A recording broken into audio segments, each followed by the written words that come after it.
And I hate this. I hate having to come here and nag at you guys every month.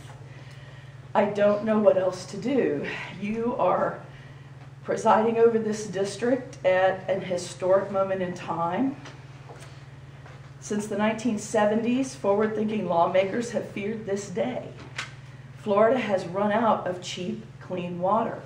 We're spending millions of dollars to try to figure out ways to fix what we let become broken. Our situation is so dire, and we've talked about this already, that I heard my neighbor say a prayer on Easter Sunday that God send us a hurricane or two this year. We're praying for natural disaster to mitigate a man-made one, and I think that's just tragic. And I bet, you guys have a hard job because people don't want to be regulated. And people like me don't want our springs and rivers to dry up. We don't want our lakes to disappear. And you're asking yourself, what can we do? And I want to remind everyone that in the 1960s, scientists based mostly in Florida managed to put people on the moon and return them safely back to Earth in under 10 years. Yet now, in the 21st century, when tourism is our #1 industry and water is what makes Florida so great, we can't manage to set minimum flows and levels on our rivers and lakes in a 40-year time period. It just doesn't make any sense to me, and our time is running out. And this is very personal to me. It's messing with my way of life. I love my lifestyle. I love going out on the river. I love going in the springs. I'm a full-time cave diver, and when the springs brown out, we can't do what we do.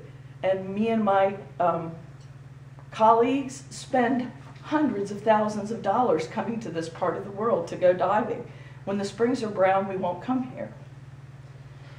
My neighbor kids can't go swimming at Blue Springs this summer because an inch or so of rain combined with land clearing upstream from it caused the spring to brown out Bronson's favorite swimming hole. It's going to cost Levy County about $20,000 in revenue if it doesn't start flowing again. Yesterday, and I gave you the picture, Fanning Spring browned out twice in 24 hours. It looks to me like the hydraulic head of the groundwater has gotten so low that the river is flowing into the spring at high tide. Hundreds of thousands of people come to Fanning Spring to swim in the crystal clear blue waters during the summer season. What will happen to the town if the water stays brown all the time? There was a time, historically, when everyone in Florida had their eye on the Suwannee River because we hadn't squandered our resources yet. Tampa and Miami were the first to run low on cheap fresh water. Now Jacksonville, Orlando, and the villages are looking all over everywhere to find cheap, easy water. Who would have thought that the Suwannee River Water Management District would have run out of water without the pressure of huge cities and industry or transfer pipes to the big city? I would have never dreamed it could happen. How did it happen? The answer is we do not know. You don't have the data because the largest users in the district don't know how much water they're actually using. I'm trying to calm down, I'm sorry. It is my understanding that you could not defend our district against the JEA drawdown because you don't have any data on how much water is actually being used by 6-inch and larger production wells for agriculture. Historically, we have had worse droughts than this. Here's the thing. For years, governing boards have been putting off moving forward on real-time monitoring large production wells. What happened in the past is not your fault. But now that we are in an actual water shortage crisis, and I will show you this, it's red. We are in trouble. It's like this red, we're going to be on fire because we're not getting rain. There's a lot of reasons. It's not just the drought. We've drained wetlands, we've altered the face of the planet. We've been putting off the decision. This board has postponed requiring real-time reporting meters on big wells for the 3rd month in a row now. I did not see it on the agenda for today. That's why I'm here to talk to you. You are letting 2 entities, the Florida Farm Bureau and Southeast Melt, doom the future of everyone else in the Suwannee District. These big interest groups want the right to use a huge amount of water for free without the responsibility to report the amount of water they're using.